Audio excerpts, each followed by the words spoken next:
What if one tiny sensor is quietly costing you more gas, more money, and slowly killing your engine performance?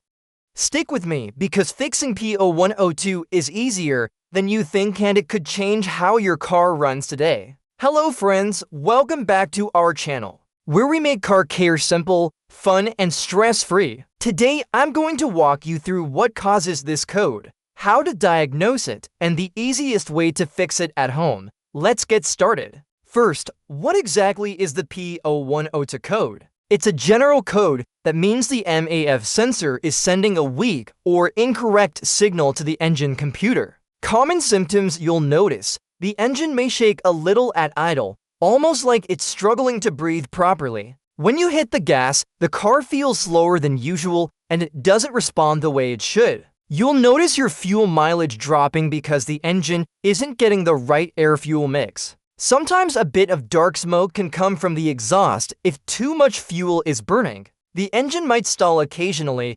especially when you slow down or stop at lights. Most common causes behind this code: dirty MAF sensor, clogged or dirty air filter, cracked or leaking intake hose, loose or damaged wiring connector, faulty or worn out MAF sensor. Here is one simple DIY method you can try to solve this problem. Method: MAF sensor. MAF sensors are located between the air filter and the throttle body. Just remove it gently and take a quick look inside. The thin wire in the sensor often gets covered with dust or oil, and that buildup can cause the problem. Use a proper MAF cleaner and spray it directly on the wire, keeping the sensor pointed downward so the dirt can fall out and the wire doesn't get damaged. Once it's completely dry, put the sensor back in place and reconnect it. This alone fixes the issue in many cars. After everything, grab your OBD2 scanner and clear the code.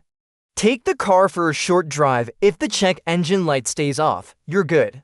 If it comes back, you missed something, usually a vacuum leak or wiring issue. That's it. Fixing P0102 isn't as scary as it looks. Most of the time, a simple cleaning does the job. If it did, give it a thumbs up, share it with your friends, and don't forget to subscribe for more tips and tricks like this. Thanks for watching, and remember, when it comes to car problems, you've got this. See you in the next video.